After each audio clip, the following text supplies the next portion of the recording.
J'ai la cible en visuel. Vous avez le feu vert et on veut un one shot. Bien reçu. D'autres kaiju ont fait leur apparition. Tirez immédiatement. Félicitations, encore une mission achevée en un rien de temps, lieutenant Mangavi. Ah ouais. Félicitations mon cul. Les mecs de l'armée ils arrivent, ils niquent tout, tranquille. Et après qu'est-ce qu'ils nettoient? C'est Bibi. Ah yes. Je vais me prendre la journée. Peu de temps après, un kaiju est apparu me blessant grièvement. Je me suis réveillé à l'hôpital. Un mini kaiju choupinoupiné est apparu en disant « Trouvé ». Puis il est rentré à l'intérieur de moi par la bouche. C'était plutôt dégueulasse. Je vous jure, on dirait un peu un remake d'Alien, le bordel. Je vais sérieusement me motiver à rentrer dans les forces de défense anti-kaiju. Le souci, c'est que ce mini kaiju m'a fait en devenir un partiellement moi-même. Chef, regardez, on a été reçu au premier examen. Nickel. Je l'avais dit lors de la vidéo unboxing, j'allais utiliser un max d'objets pour l'introduction. Kaiju Number 8 est donc le nouveau manga phénomène réalisé par Naoya Matsumoto, qui avait d'ailleurs réalisé précédemment le manga Pochi et Kuro, que je n'ai pas lu. L'œuvre aujourd'hui débarque en France, et ça, c'est grâce à Kazé, et les ventes sur le premier volume en quelques jours ont été plutôt phénoménales, puisqu'il a fait le meilleur démarrage de l'histoire du manga en France pour un tome 1.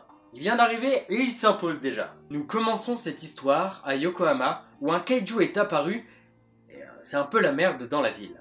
Kaiju, littéralement bête étrange ou bête mystérieuse, est un terme japonais pour désigner des créatures étranges. Particulièrement des monstres des films japonais appelés Kaiju Eiga. La notion japonaise de monstre est différente de celle des occidentaux. Un kaiju est plutôt vu comme une force de la nature devant laquelle l'homme est impuissant et non pas une force du mal. Merci Wikipédia. Un kaiju est donc apparu et fait un bon carnage dans la ville, normal vu sa taille. Les forces de défense lui règlent alors rapidement son compte, et Kafka et ses collègues sont donc appelés afin de nettoyer son cadavre, qui s'avère être plus qu'imposant. Ça va prendre un peu de temps à nettoyer tout ça, je ne connais pas trop l'estimation, mais c'est un sacré bordel. Et Kafka, notre héros, est tellement compétent qu'il est donc appelé afin de nettoyer les intestins. Bon ok, c'est pas parce qu'il est compétent, en réalité c'est parce qu'il leur manquait une personne pour justement nettoyer cette zone, la boîte à caca. Ah, trop marrant. Ah non, moi je touche pas à la boîte à caca des kaiju, c'est mort. J'ai volontairement pixelisé l'arrière de l'image, puisque comme c'est des monts de merde, c'est pas visuellement, enfin je pense que vous avez pas trop envie de voir ça quoi. Reno Ichikawa, notre deuxième protagoniste de cette histoire, va alors intégrer l'équipe de nettoyage de Kafka et sera quelque part un peu son assistant. Mais il semble cependant quelque peu relou. Et dans tous les cas, tout ça, on s'en fout un peu qu'il soit relou ou pas, parce que lui, il est là pour la bonne cause, entre autres. Sa cause personnelle, mais une bonne cause quand même, puisqu'il rêve d'intégrer les forces de défense. Il est donc là pour en apprendre un maximum sur les kaiju. Tous deux alors, en plein nettoyage, se feront attaquer soudainement par un kaiju, pas aussi imposant que celui d'avant. Et ils finiront à l'hôpital. À son réveil, Kafka va alors ingérer, sans son consentement bien évidemment, un petit kaiju. Et il finira alors par devenir lui-même un kaiju. Ses capacités seront alors incroyablement augmentées, et pas qu'un peu le monde veut. Oh, cette expression, mais j'ai quel âge, bordel. Ils vont alors devoir s'échapper de l'hôpital, puisqu'il a l'apparence d'un kaiju, donc les forces de défense vont alors vouloir le retrouver afin de le buter. Et échapper aux forces de défense japonaises, c'est pas si simple que ça. Et il sera alors le premier kaiju à échapper aux forces de défense. Une réelle première dans l'histoire. En même temps, des fois, vu la taille des trucs, difficile de passer inaperçu quoi. Le truc qui fait la taille de 4 bâtiments, tu le vois quand même. Dernière vidéo de manga, ouais non, pas ouf. Son humour, franchement, c'est limite en ce moment. Un kaiju est apparu au Japon, échappant aux forces de défense anti-kaiju, une première dans l'histoire. Et si jamais vous l'apercevez, nous vous conseillons de fuir et non de prendre des selfies comme certains passants auraient pu faire. L'objectif principal de Kafka et Reno sera donc alors d'intégrer les forces de défense anti-kaiju. Et Kafka va surtout devoir faire attention à ne pas se faire remarquer. Parce que je vous rappelle qu'il peut avoir l'apparence d'un kaiju. Et que ce kaiju est le kaiju Number 8, le plus recherché dans tout le Japon. Puisque c'est le premier qui a échappé aux forces de l'ordre. Donc bah ils sont dans la merde. Ils seront reçus au premier examen, mais le deuxième ne sera pas de tourpeau.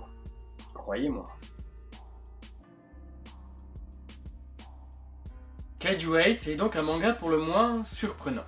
Et pourtant, l'histoire est assez classique. Un shonen avec une recette assez familière à certains. Un héros qui soudain se voit attribuer des pouvoirs, la risée un peu de ses compères, de l'humour et une amitié d'enfance, et un potentiel ami rival. Mais pourquoi alors ce manga a-t-il donc autant cartonné dès sa parution en France? Le dessin pour moi, à la fois simple par moments, mais surtout incroyable lors de certaines scènes, a énormément joué. Naoya Matsumoto n'en est pas à sa première série et on le ressent fortement tout d'abord sur le découpage des pages. Mais aussi lors de la lecture, l'humour est dosé à la perfection et lors des scènes où il faut absolument être sérieux, on est largement servi. Que ce soit au niveau des dialogues, mais aussi du dessin. Le chara-design quant à lui est bien évidemment très bien choisi. D'ailleurs elle est si bien choisie que parfois, lors de la lecture du premier tome, t'as déjà des persos que t'as envie de baffer. T'as aussi envie de les admirer, mais surtout envie de les tarter. Scénaristiquement, donc comme je l'ai dit, le manga n'a pas forcément grand chose d'exceptionnel. En soi, les kaiju, on en voit déjà beaucoup, et ce depuis très longtemps.